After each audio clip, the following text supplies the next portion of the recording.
Mitzi, we're outside the Ateneo de Davao University. This along the gate along Rojas Street in Davao City. Behind me is where an explosion happened before 11 this evening.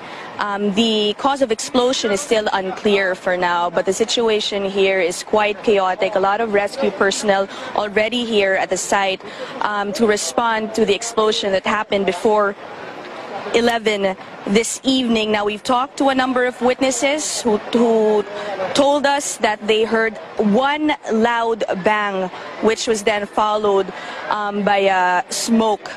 We've not heard of anyone talk about any fire. We just, all the witnesses we've spoken to have said that they've just heard one loud explosion followed by smoke. It happened, they say, at a massage area right in the middle of the street. Here in Davao City, at least in this street, there are a lot of masseuse, or the people who offer massages by the street near the night market here in Rojas City. As you can see right now, rescue teams are here, fire trucks are here, ambulances are here. Earlier, we saw bloodied people, at least two of them, being brought out in stretchers, going to ambulances. We also have seen a number of people in shock, some of them in tears over the trauma they say that they experienced. They were so scared, they say, after hearing the explosion. None of them really, none, at least from those we've spoken to, know what exactly caused the explosion. And we've been trying to get or to speak to police officials here, investigators on the scene, and they all seem to be careful. They're still careful not to say anything yet, and they're still finding out the cause of the explosion. And we were told that President Duterte is on his way here now. His the special assistant to the president, Bongo, was here at the scene. We saw him arrive here at around 15 minutes ago, speaking to police officials here, but even he is not telling us anything yet. He says they will be assigning a police officer here, an official, to relate to the media covering here, to give us the latest details on their findings. And limang babae at limang lalaki. Sa nakita ko lang, hindi ko rin ma-identify kung ano ba talaga. Pero 3 of them naka-uniform po na mga massage therapist, no? And hindi pa namin ma-identify kung ano talaga ang cause ng explosion. Pero initially, papunta ko dito, ang sinabi po is LPG. So we still, kailangan pa namin i-confirm yan. Wala pa rin sinasabi yung SOCO, pati bomb squad and the EOD. So hinihintay pa po namin.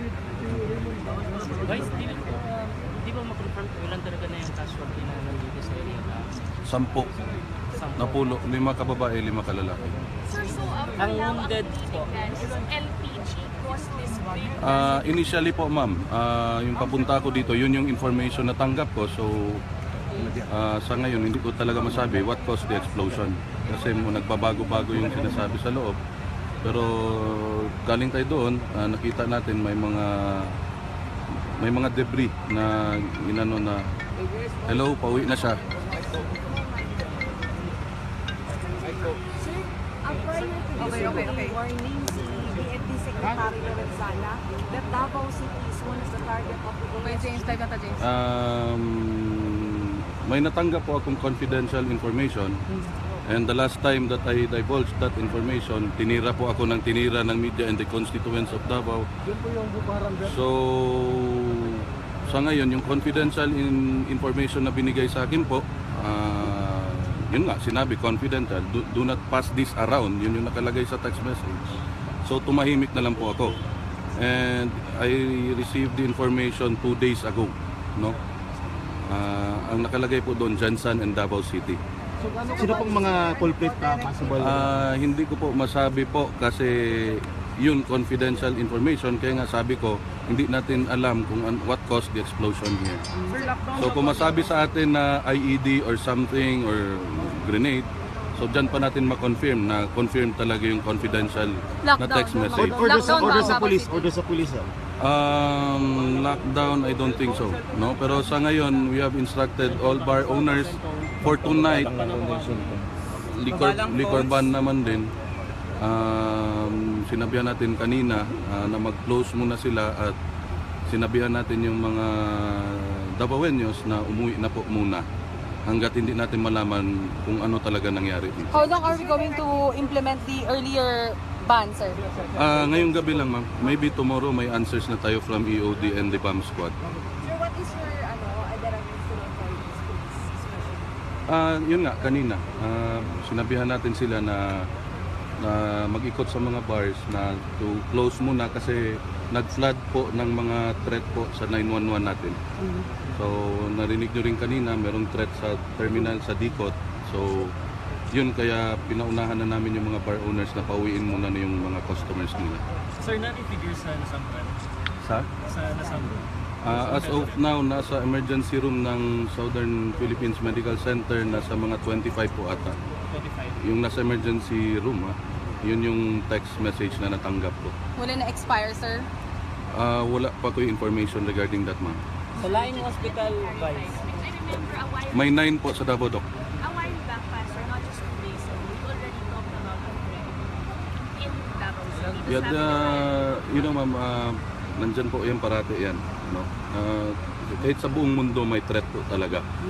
So, yun lang ang dumarating sa aming information is unconfirmed. Okay, so sa ngayon po, wala po ako masabi talaga except yung police lang po at yung EOD at ang bomb squad na makasabi kung ano yung cause ng explosion dito. Inubos yung Tagalog ko. Okay. Mayor Paulo Duterte.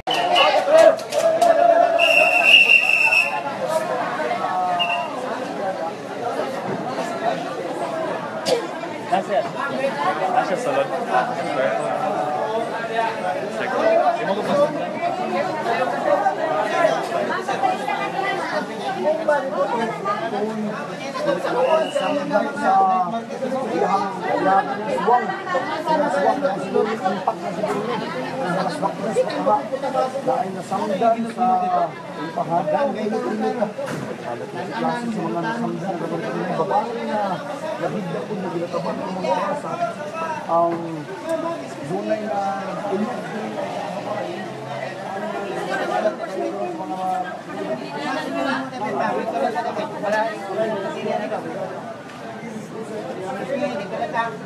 Namoy ka parente, ma'am? Sa sulod? Ikunsa ninyo? Ay, akong anak Anak nimo? Oo. Unsay nahitabo siya? na ito sa lumbang. Oo. Unsay gibuhat niya kaganina dito sa Rojas? Nagkuan naman daw.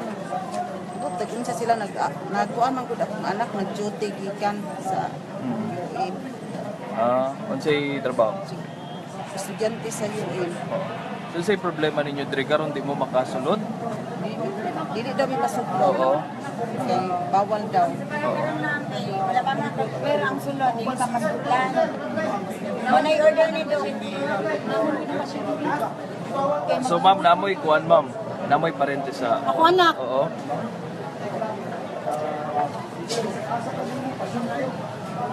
Kasi may lagi mag-ulan. Ay, tama. Advice sa doktor. Kung yung mga orthodan, kung clear na ang sulod, start na na. Wala pala yung mga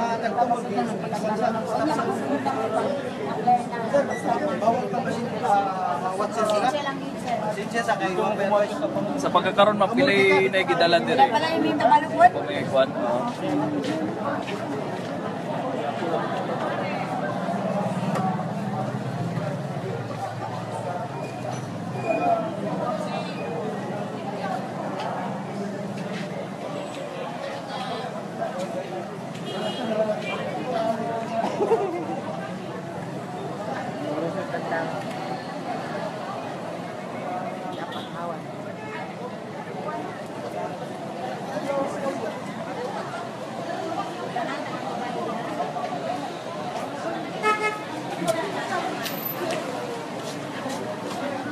Naman saan niya, ma'am?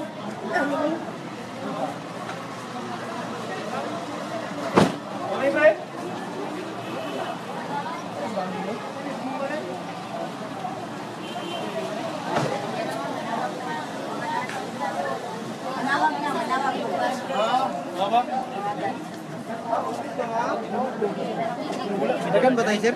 Wala pa info. Ngayon ko dito.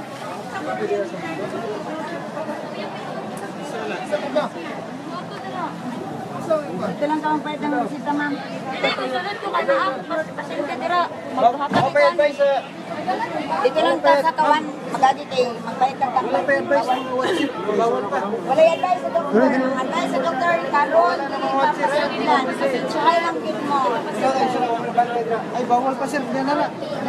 Yan na. So, say, kuwan, sir, sa advice sa inyo, di ba, pasudlan? Di ba pasudlan kay ang tendency man gud manulod tong apel tong mga nahingtungdan. Oo. Nya magsinamok sa nagtabang mga doktor. Pero manawag lang ko So ang mga doktor naghangyo dili pasudlan kasi.